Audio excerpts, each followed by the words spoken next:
Today, we're talking about the four pillars of wellness as I see it, as someone who's been in the industry for a really long time. And the reason why I'm bringing these pillars forward is because I think often we don't consider these pillars.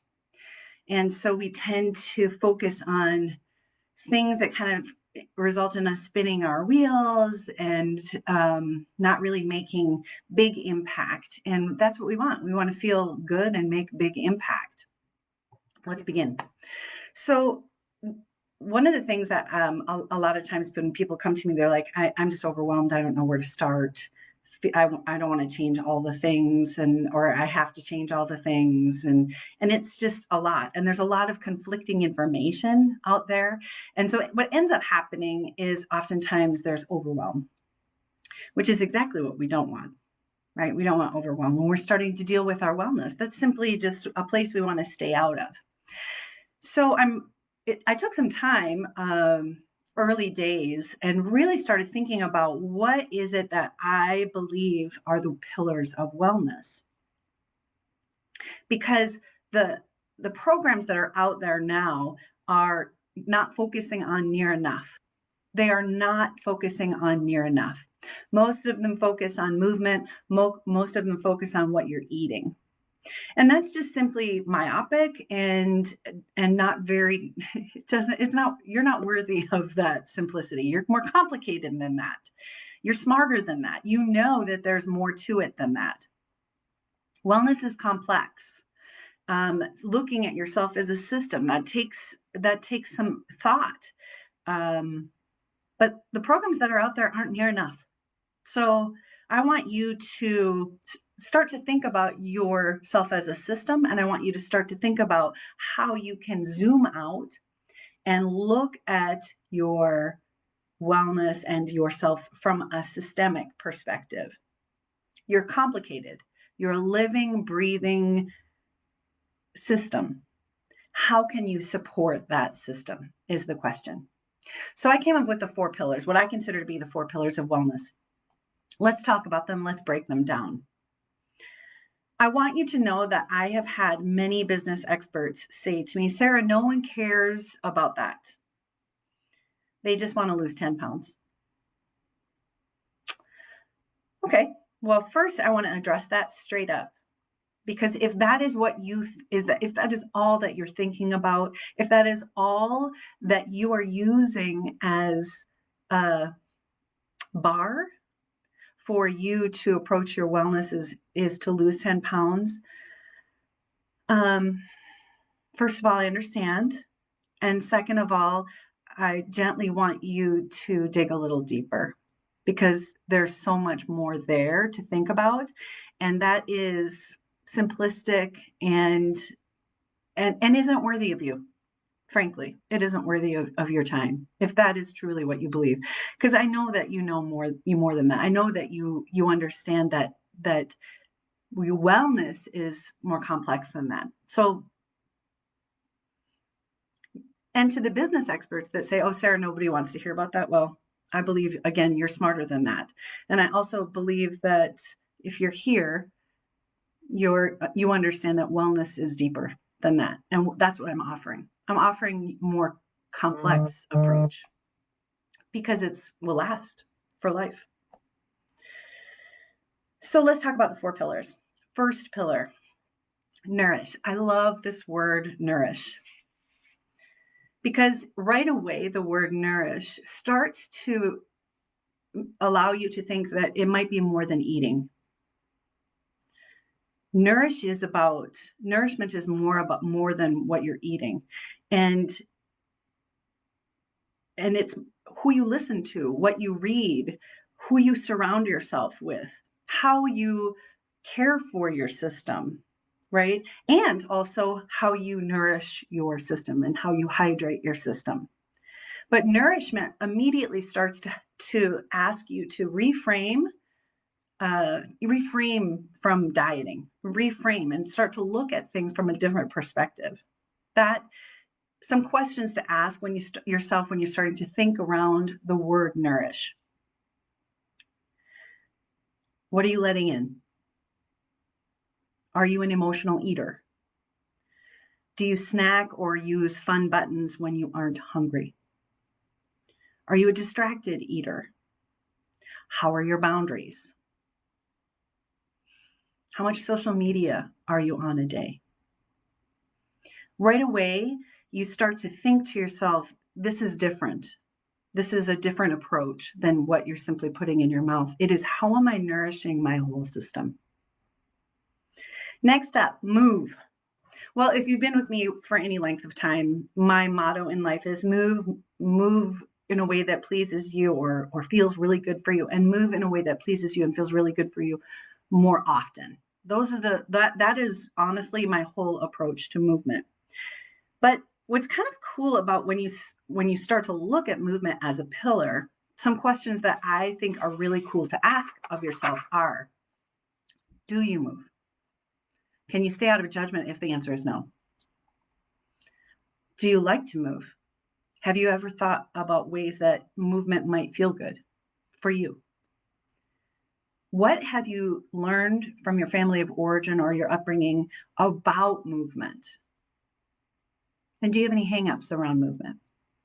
These are things I like to look at and unpack because exercise is a really loaded word. And there's this have to connotation with exercise. I have to exercise, I have to get in shape. And right away, what happens is when you feel I have to, you're like, not interested. So, how can you step back and reapproach so that you can make movement work for you? Third pillar, calm. Woo! Calm is like the most underrated, but equally as important pillar. For many people who have come through the whole women wellness formula, calm is the one that kind of hits home the most because we don't look at it. We don't even recognize calm as a pillar of wellness. It needs to be. It really, really needs to be able, because if you start to look at what calm does in terms of the stress, the opposite, if you start to look at what stress does to the system, especially in a long-term way, woo, there's some real negative stuff attached to stress. And most of us are living in this low level stress, and we think that that's normal. We've never been invited to bring our nervous system and our neurological system. We never invited it to calm. And it is an invitation. So we're living up here all the time. And that wears on you and really degrades your system. So some questions that I like to ask around calm that you can ask yourself around calm. What's your relationship with stress? How often do you feel overwhelmed?